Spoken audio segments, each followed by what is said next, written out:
Hi YouTube, and welcome back to my channel. Today is day 14 of Vlogmas and I'm still going strong. Okay, so today I thought I'd bring up something that I actually don't think I have ever really talked about on this channel before. And I know this was something that baffled my husband to no end. And I don't know I don't know if there's a term for it. I've never gone to a doctor about it or anything like that, but I don't think I process a lot of audio input, especially musical input, the same way that most people do. I know that most people really love to listen to music. A lot of people, like, you know, other writers, they all have like playlists that they listen to as they're writing and things, and I tend not to listen to music at all when I'm writing, and I know I'm not the only one who does. A lot of people prefer silence, but I think the vast majority of people prefer music when they write. But the same thing goes for just like any aspect of my life.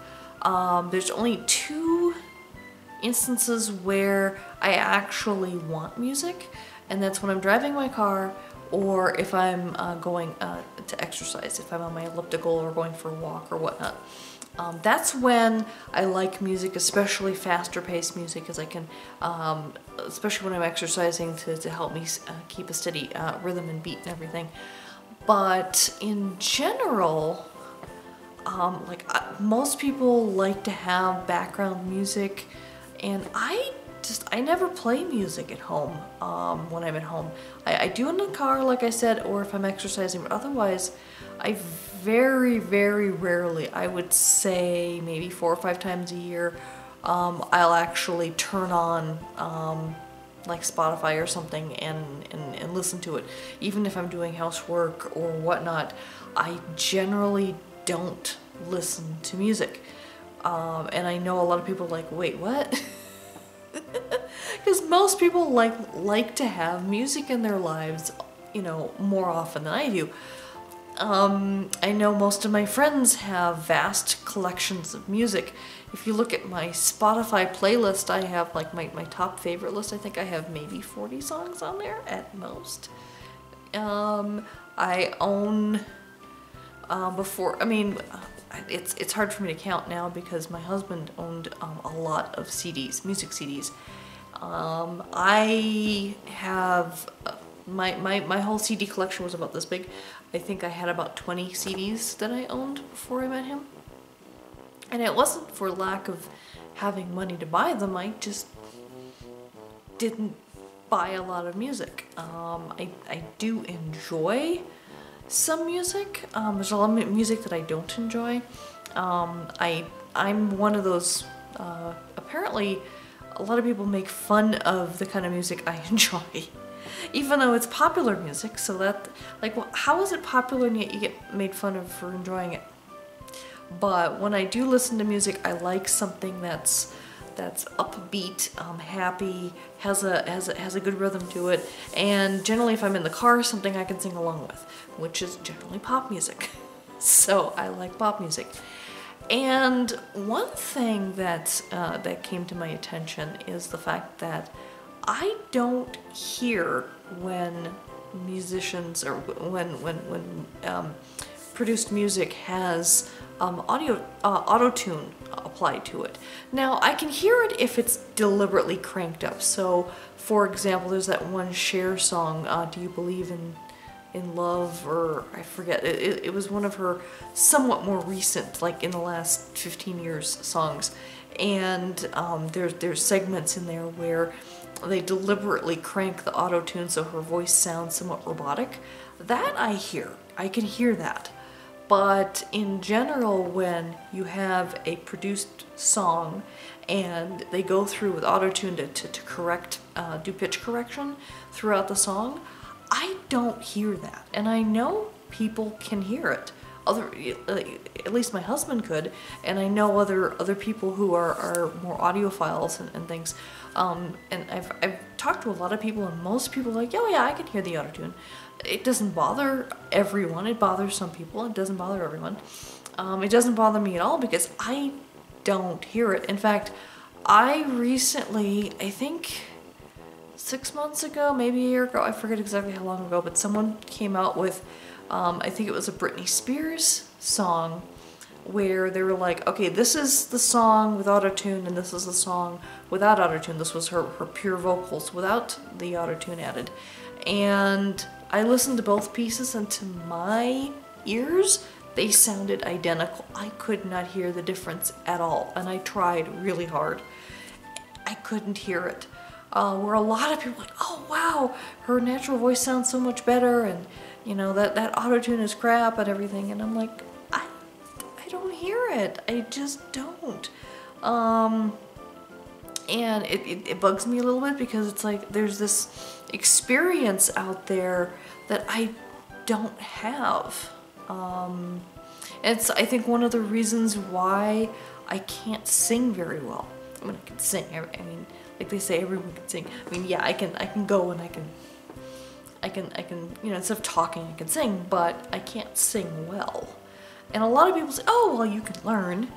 And I did try. I think I worked with a person, just, you know, for fun. They worked as a vocal coach, and they tried to give me some pointers and stuff. And I think after like the third attempt, they were like, yeah, you can't sing. Because the thing is, I couldn't hear the differences I can't hear the differences in order to improve. I can't hear when it's bad. I can't, you know, like you know, it's to a degree. I mean, when the pitch is really, really off, I can hear it. I mean, when I watched American Idol and shows like that, because I do enjoy, I enjoy like musical movies, and I enjoyed Glee, and I enjoy, you know, things like American Idol. I've never watched The Voice. I decided not to get sucked into yet another show like that. And when someone is really off key, yeah, I can hear it. But when it's more subtle, a lot of people can hear it, but I can't. So it has to be significantly off key. Just like with the autotune, it has to be significantly cranked up for me to be able to perceive it at all. Otherwise, I can't. This brings me back to when I was in college and we had a music appreciation class. It was actually a required class for my department. I was in liberal arts, but I was a pre-elementary education major, and then moved into the College of Education after that. And I don't remember if this was a liberal arts requirement or an elementary education requirement. I don't remember from which one the requirement came, but it was a course I had to take. And the one very unfair part of the final exam that I found was that they played various notes and tones as part of the exam, and you had to write down what it was, like if it was a B sharp or a C flat, or was it C sharp or B flat, or I could listen to them all day and I couldn't tell you which one was which. Some people found it really easy. I was one of the ones that really struggled with it, and I'm sorry, it's just, I can't process it. I can't make the connection. And I don't think it was a fair thing to test me on, because I could study for that until the cows came home, and I had audio tapes, and like that was actually part of the course was to get a boombox basically, or something to play tapes with. And I didn't own one at the time, so I actually had to go out and buy a tape player and buy the tapes in order to listen to these pieces and everything. And there were whole musical pieces, and you had to identify different sections, and like I barely got a C in that class. And I was normally an A and B student, with a few exceptions, but when it came to the music thing, I struggled so hard. And I thought it was very unfair, because it's a limitation, a physical limitation of mine, and there's no way I can get around it. There's no workaround for it. It's just, it is what it is.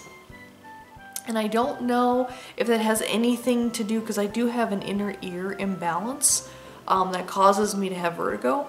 And so I don't know if that imbalance contributes to some of the audio problems that I have or not, or if it's a processing thing in my brain, because it could be in my brain, or it could be in my ears, or it could be a combination of the two. So I really don't know where it's coming from. And I don't know exactly with the imbalance in my ears if that was caused just as a birth defect, or if it's because I whacked my head really hard a lot as a kid. I remember falling down the front stairs a number of times. We lived in a converted single-family home that it was converted into 2 apartments, and so our apartment, there was a door, and you go out, and there was a long flight of stairs, and at the bottom of the stairs was another door, so that it separated our apartment from, because there was a little foyer. There was our door at the bottom of our stairs that led to a little foyer, and then there was the door into our landlady's apartment, and then also the door out to the outside world. And I remember at least once rolling down those stairs accidentally and whacking my head against the door at the bottom of the stairs. And there was an incident when I was about 4 years old, and it was basically a car accident. I was sitting in the back seat. There were no such things as seat belts or child safety seats or anything in those days. This was the 70s. And I always sat in the middle so that I could look out the front window. So I was between the 2 front seats, and the driver basically ran a red light, so this was kind of his fault, and had to hit the brakes really hard. And I don't remember if we actually hit another car or if he slammed the brakes in time to not hit the other car, but in either case, I went flying to the windshield. I didn't go through the windshield, but I hit the dashboard, and I hit my head really hard. So there were a number of incidents like that where I whacked my head really, really hard as a kid, and it was at least 4 or 5 times when I really hit my head hard, and probably had a mild concussion in a couple of cases, even though we never went to the hospital. But again, health insurance wasn't a thing back then, and we didn't have money, so I was alive, so we just kept going. So I don't know. That might explain a few things with my head, but it may also explain the inner ear imbalance, and which may or may not contribute to this whole audio processing thing. Which also makes do kind of have a low, it's there low level all the time, but most of the time it's low level enough that I don't notice it, and it doesn't bother me. But I do have another type of tinnitus that only shows up occasionally, where this is usually when I'm in bed and it's dark and there's no other sounds going on, and I could swear I hear voices. And no, they're not telling me to kill people. It's kind of like if I was in a room where someone in another room or 2 away from me had like an alarm clock radio, like that tinny sound of a mono kind of radio alarm clock sound, where they had it tuned into like a talk radio show where you can hear, because it usually sounds like a man and a woman talking to each other, and it's just low level enough where it sounds like you can hear the voices, but you can't make out the words that they're saying. And I do hear that on occasion as well. And the first time it happened, because my husband used to love listening to talk radio on his little radio alarm clock in his bedroom, because we always had separate bedrooms for lots of many reasons. But he would often, if he couldn't sleep, he'd turn on the radio to listen to it. And so I started getting used to that, but then there were a few times when I was trying to sleep, I couldn't sleep, and I swear that his radio was on. And I finally, it's like 3 in the morning, and I finally got up and I went into his room, and I was gonna ask him, like, can I please turn the radio off? And as soon as I walked into his room, I realized his radio was not on and he was dead to the world. And I'm like, huh. But then as soon as I got back to my room, I could hear what I swear sounded like a radio. And that's happened to me, I would say about 8 or 9 times, maybe 10 times in the last 10, 15 years. And it's freaky every single time. But I've read about it, I've gone online and read about it, and there is a type of tinnitus where it sounds more like voices than a high-pitched whine, which is more typical.